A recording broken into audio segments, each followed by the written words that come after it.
An early essay in Melinda Medeiros' thesis begins with her description of a couple of innocent snake plants she has repotted but possibly neglected. It concludes with what she tells her friends when they marvel at her gardening skills and appreciate her gifts of lemons and tomatoes, leafy greens and jalapenos. She shrugs her shoulders and says, "I just picked them and put them in bags." In the most recent draft of this essay I've seen, Melinda added this note in the margin: "This sums up how I write as well." Given Melinda's inclination toward irony and understatement, actually sarcasm, we don't have to assume this is precisely accurate, at least concerning her writing practice. These are snake plants in her garden, after all, and she describes her childhood this way, quote, "I may not have been perfect, but I rarely got caught." Still, her prose has that wonderful sense of informality, a conversation with the readers about a life that's literally down to earth and interesting and often problematical ways. And we turn pages eagerly, lured into possible complacency by a voice that's familiar and confiding. And it turns out a lot smarter than we are, with insights that astound us with their breadth and power, but somehow come across as good common sense. In the garden essay I'm referencing, she describes her own relatively modest garden, then takes us into that first garden, the one in the Bible, and casually asks a couple of insinuating questions. Don't you want to know what God knows? And who wouldn't bite that apple? And concludes with the same shrug of her shoulders that acknowledges both the gifts of her garden and her gifts as a writer, with this simple conclusion: Eve chose to open her eyes. Nowhere is this graceful yet unsettling shift from the domestic to the mythic more powerful and moving than in the essays describing her childhood growing up on Medeiros farms. The 50 acres her family moved to when she was 6, with the family's cooperative plan to raise turkeys from all too fragile chicks, fattening them on their way to being consumed ritually by distant families gathered for Thanksgiving. The farm was large enough for Melinda and her brother to get lost in, encouraging their belief that the landscape shape-shifted while their backs were turned. And in her writing, the land actually does this, giving Melinda a feel for its risks and comforts that is both transcendent and visceral. The way life and death unfolds among the hawks and rabbits, and also the way these facts of life are applied inside the barns, where the foreman points to a struggling chick and tells Melinda, "You know, sweetheart, that little guy is never going to make it," giving Melinda the daunting responsibility of deciding whether to offer a quick, unsentimental snap of the neck or the suffering her child's tenderness would prolong. It's a world of natural beauty, industrial necessity, and close family ties, a mixture of love and obligation, a place, as it is for all of us, in which a child's identity expands into fullness and also struggles to survive. On nearly every page, we're asked to ponder questions of innocence and experience and the powerful specifics of her writing, what she simply picks up and puts into bags for us to marvel at and be grateful for. All these implicate us in the hard choices we are all given. I'm not sure if anybody gets let off the hook in Melinda's writing. Her respect for the truth includes a healthy regard for its elusive nature, the way those troubling questions seldom find their way to satisfying or comforting answers, but leave instead the truths often difficult to reconcile. For example, church attendance is at the same time boring and terrifying. In forbidding dove hunters access, a turkey ranch becomes a nature preserve. And in possibly her last moment before fully embracing the irony she's become famous for, she's a teenager chasing down panicky turkeys who have escaped from the deceptive and all too provisional safety of the barn. Scattering into the trees and grasses and creek sides of the farm, Melinda shouts at them, "You're going to die out there." A truth that somehow contains equal measures of innocence and experience. And giving birth, as Melinda's writing describes it, is both a passage into a new identity with its own obligations and limits, and also the opportunity for an existential reset, a freeing glimpse of what's essential and true, a way of understanding her identity beyond the shape-shifting that living with others too often requires, or the traditional definitions of roles and limitations that threaten to conceal from our own eyes who we really are. No answers, but so much wisdom. I'm very happy to introduce Melinda Medeiros. Thank you. I feel like you really oversold me here, but I'll do my best. Well, first off, I want to thank you all for coming out tonight. Readings aren't nearly as fun when no one is listening. I've tried it. It's not fun. I want to thank all my peers and instructors for the past 3 years. We have weathered some incredible global circumstances aside from the normal grad school stress. The guidance and support from almost everyone I've encountered in this program is indescribable. Many of you have become the friends and mentors who I didn't realize were desperately missing from my life. And for that, I'm eternally grateful. To my friends and family outside the program and all those watching on Zoom, especially the amazing storytellers who first showed me the power of words. I hope you know that I want to be here without your love and support, and sometimes the trauma you brought into my life. To my kids and husband, thanks for not making me feel too guilty about the nights spent in class or the weekends spent doing homework and writing. Your love fuels the fire that keeps me going every day. And I hope you know, I still don't plan on cooking dinner most nights. To the members of my thesis committee, Ronald, who graciously stepped in when the amazing Samina Najmi had to suddenly step down, and who has coaxed me away from the edge of several existential and thesis-related crises during our past 2 years of meetings. To Stephen, who consistently reassures all of us that it will be okay, that it's not as bad as we think. And for pushing us to get weirder, more experimental, more lyrical in our writing. And then there's John. You can mostly blame him for me being here tonight. I thought this was a fun fact. John and I arrived in the Central Valley at the same time. He came to teach at Fresno State in 1985, and I arrived earthside via my mother's uterus. And now he's retiring from Fresno State the same year that I'm finishing my time here. And despite what you might think, I don't think the two are related, but they might be. I had the great luck of getting John as my undergrad creative writing professor, where he then nudged me into considering an MFA. Maybe he knew I needed extra guidance or the discipline of regular writing or an excuse to get out of social events. Or maybe he just liked my irreverence for class rules and silent workshops. Whatever it was, I'm here now. Thank you. John once told me as I was going into the program and considering teaching that he thought I might be an okay teacher, but that it would be far better for my writing career to just be independently wealthy.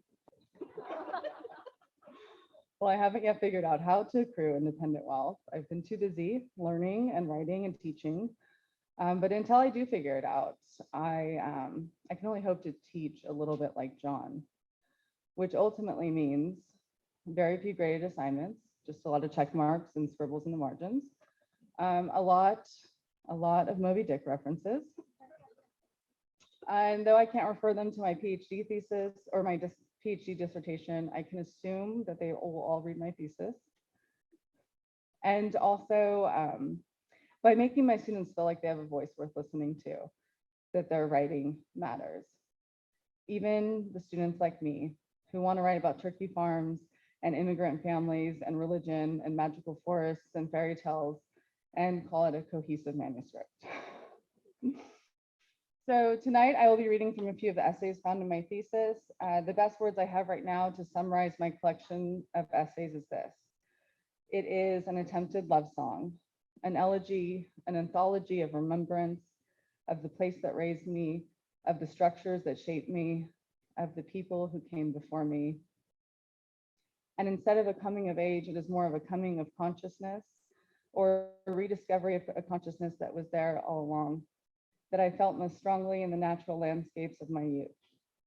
In order to examine that, I had to look at those places and spaces where identities were formed, and what I lost and found in the midst of them.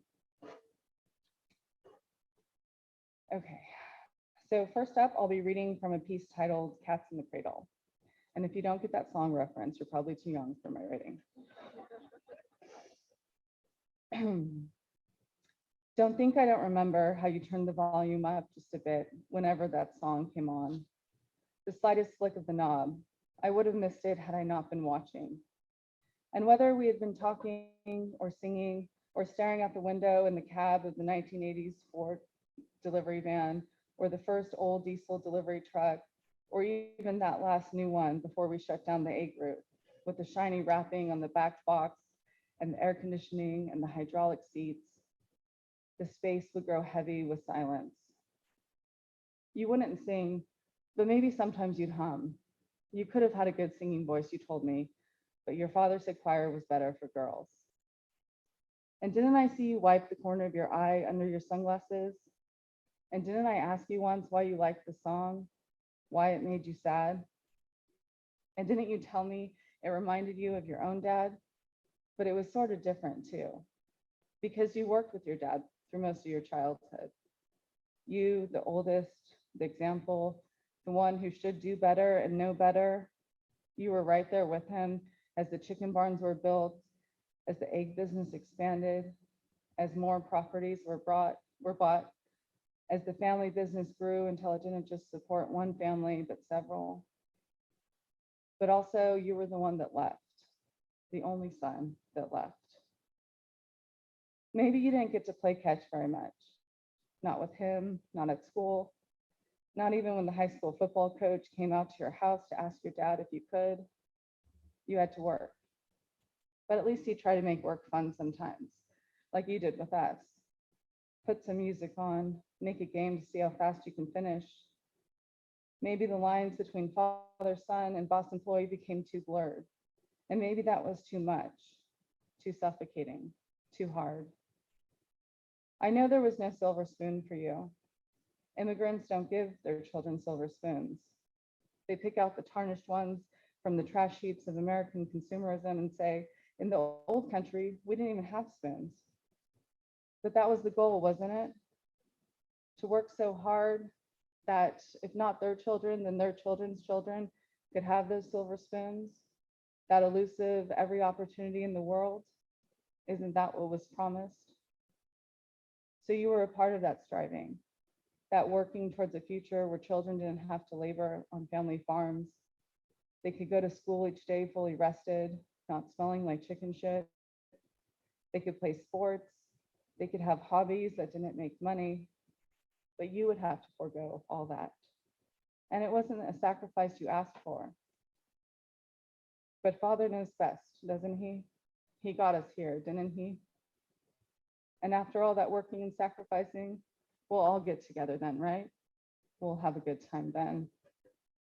Father knew that sacrifice and discipline could bring a certain kind of success. He knew that control felt safer than the spinning, sinking feelings of grief. He knew that too well. And he thought if he held on tight enough, he could keep you from that. But maybe it just drove you to pull further away. Don't think that it doesn't break my heart. The song plays in my head each time I say, I've got to go. Each time I say, sorry, I can't make it, too much to do. Because the striving has become a part of who we are, who I am. It has carved Americans out of the softer shape of our island ancestors. I dream of their 3-hour lunch breaks as I eat at my desk, trying to meet a deadline. This shape is all I know. Don't think it doesn't break my heart that we stand on either side of a divide, that your life experiences have kept you there and mine have led me here. But you have to know that you helped me get here, and that your love launched me from that place, told me to go and find something better. Okay. Next up.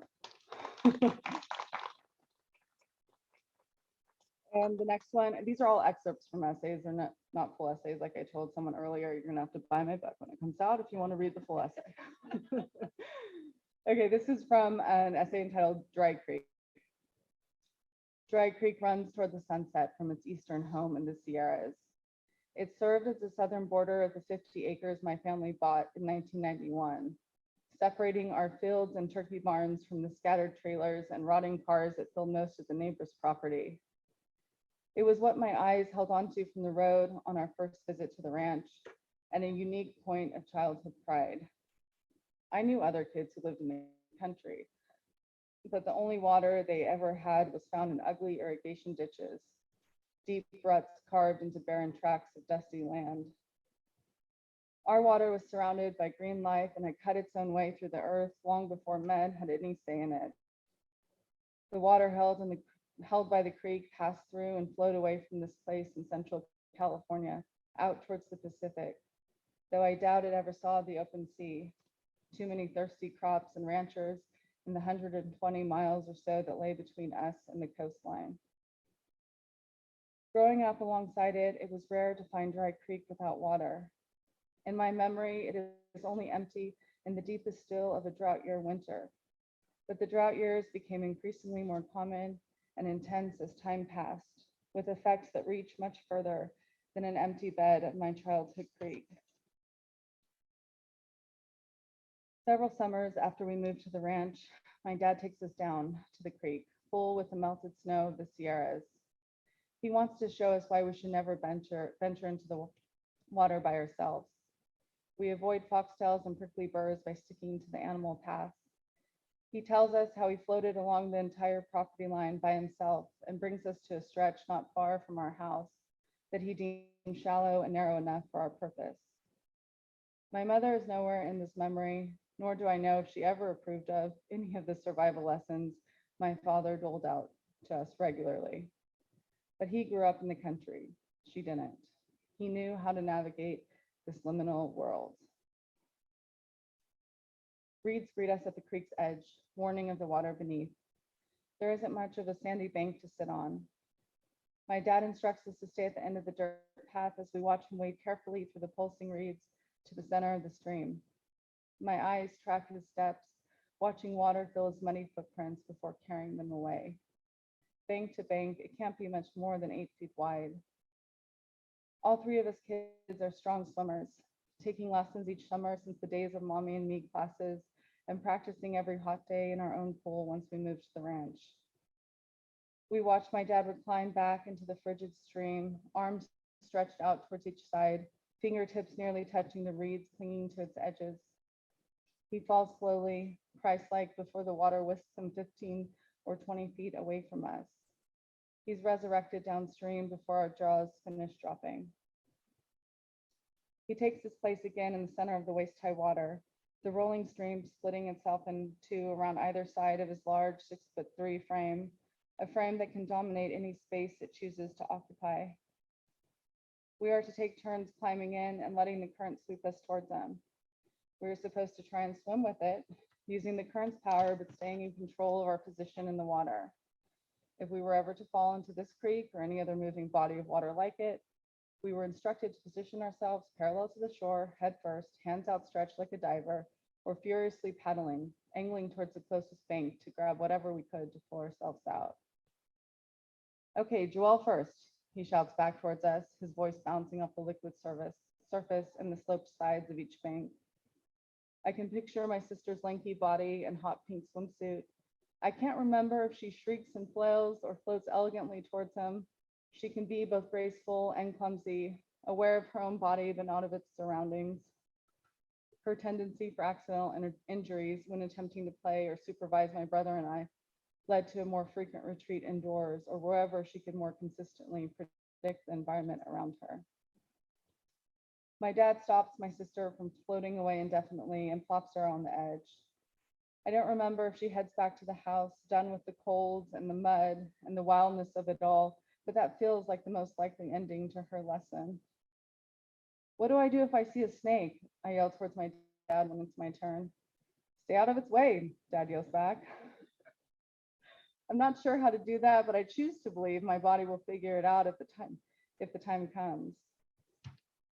My feet sink into the same slimy mud between the reeds where moments ago I watched my father's and then my sister's footprints disappear. I squat and reach for the earth behind me. My body succumbs to gravity. pulled into water that cuts instantly through my heat-drenched skin. I don't know if my feet ever reach the bottom before I tilt myself forward, determined to show how closely I listen to my survival instructions.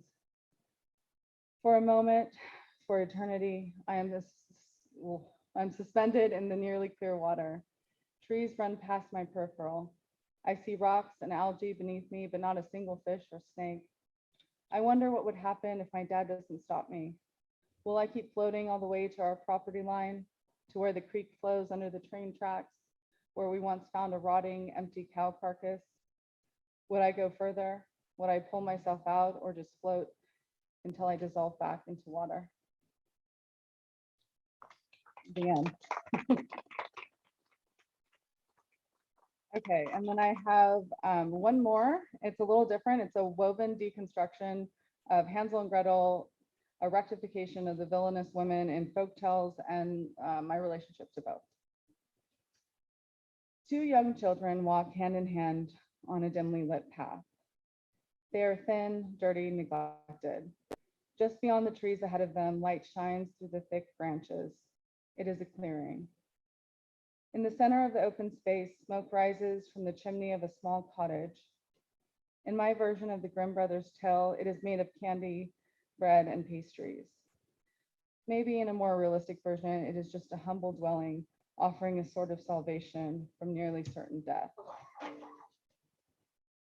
An ugly old woman leans toward the two nervous children approaching her doorstep. The skin of her face is weathered into a bark-like roughness. Hairs sprout from her chin, white teeth jut out from her large open mouth, overshadowed by a prominently crooked nose.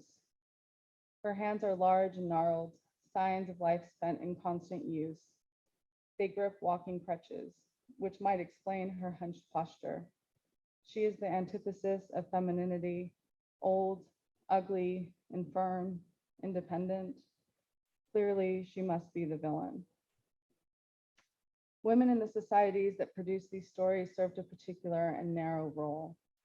These are folk tales, emerging from common, hardworking people. Women were supposed to be the caretakers, life givers, the helpers. What little power they may have had in their respective societies likely came from their youth, their beauty, the ability to produce offspring, maybe some physical and mental agility, all the traits that can be obliterated by motherhood and caretaking. The same traits that gain them power by being chosen as wife are diminished by all that follows. Folk women had to be tough, psychologically and physically resilient. They had to be clever. They had to give birth and then return to the kitchen, the fields, the milking barns, the chicken houses, the church pews, the bedroom. There were no nursemaids, ladies in waiting, or courtesans to cover their roles. These women also had to know at some level that they were worth so much more than they were told, because you can be sure that they were told otherwise, that it was screamed in deep booming voices, whispered into their ears, written on the page, words that echoed in empty rooms long after everyone was gone, words that reached through decades, generations, across oceans and forests and deserts.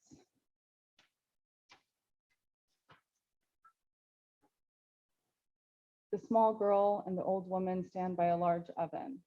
The girl looks confused, so she doesn't know what the woman means when she tells her to go inside and see if it's hot enough to bake the bread.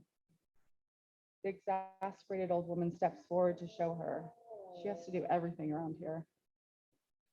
The small girl follows the woman with her eyes, steadies her feet, then throws herself forward, palms pushing the woman's crooked back with all of her strength. Hurt, sadness, rage channeled into those two little outstretched hands, abandoned not once but twice by her parents, let down by the brother who said he'd protect her, tired of hunger, tired of wanting, tired of abuse, tired of being called lazy, tired of waiting to be saved. The old woman flies forward into the flames, and Gretel slams the large oven door closed, locks it, lets the witch scream as she's burned alive, like all the victims before her. Gretel turns from the flames, grabs the keys, and runs to the shed where Hansel is trapped. She frees him, and together they make their way home through the forest. Maybe this time she takes the lead. All my ancestors are folk women. They are mountain climbers, ocean swimmers, goat wranglers, chicken farmers, exhausted mothers, wives of hurting men who left them with invisible scars of their own. They bake bread at midnight while everyone else sleeps. They serve the food while everyone eats. They read the stories through heavy eyelids. They plant the seeds. They bring in the harvest. They bury children and then dare to carry more inside of them. They do not collapse under the weight of it all. The real fairy tale is this. You pretend your entire life that you are not all that you are, that you are ordinary and unworthy, that you are delicate and fragile, that the beauty in and around you was not mostly created by you.